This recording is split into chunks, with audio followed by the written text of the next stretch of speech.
Welcome to Clapham Wood, a place shrouded in mystery and linked to disturbing occurrences. Join us as we delve into its dark history and the curse that continues to haunt this seemingly tranquil forest.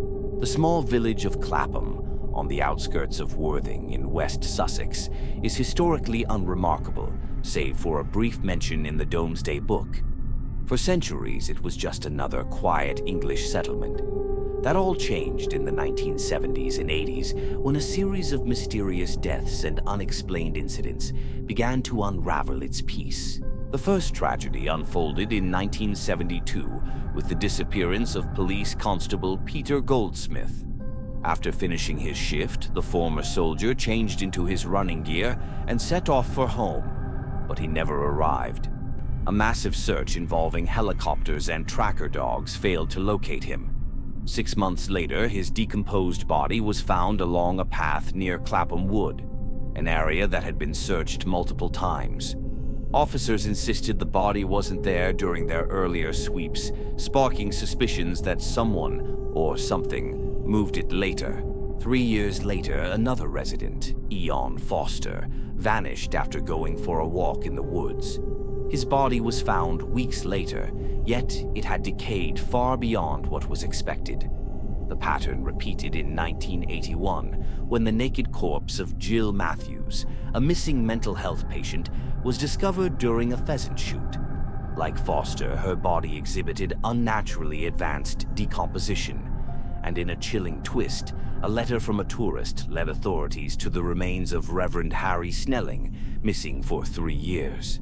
His body lay openly in an area that had already been meticulously searched.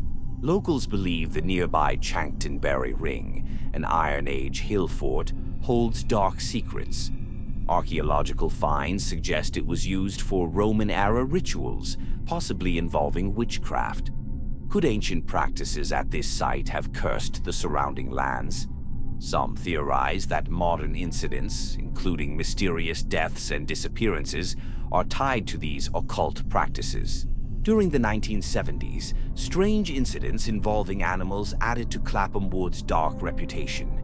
Pets disappeared or were found severely injured. A golden retriever returned paralyzed and blind, with no medical explanation. Historian Charles Walker later claimed that local Satanists were behind these events, sacrificing animals in rituals to invoke the goddess Hecate, a deity associated with witchcraft and the underworld. Visitors to Clapham Wood report harrowing experiences. In 1966, a group of bikers camping at Chanctonbury Ring described seeing a shadowy figure howling in pain.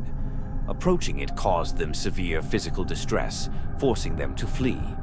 Years later, writer Robert Macfarlane experienced a similar encounter, hearing an inhuman scream above him and witnessing a dark form moving erratically through the night sky. Adding to the mystery, UFO sightings have been reported near Clapham Woods. In 1967, 2 men saw a massive black craft silently hovering overhead, releasing glowing orbs into the sky. A decade later, a telephone engineer encountered a glowing disc beaming lights into the forest. Witnesses described the objects as otherworldly, their movements defying logic. Clapham Wood shares unsettling parallels with Cannock Chase. Both are dense forests near ancient sites, steeped in supernatural lore. But unlike Cannock Chase, Clapham's history leans heavily on tales of witchcraft and ancient curses. Could the deaths and disturbances be tied to malevolent spirits or dark rituals? Or do they point to a more earthly culprit, an individual driven by sinister motives? As the mystery of Clapham Wood endures, the line between the supernatural and reality remains blurred. Whether ancient curses, paranormal forces, or human actions are at play, one thing is certain. This seemingly idyllic woodland hides secrets that may never fully come to light. Until next time, stay curious and stay safe.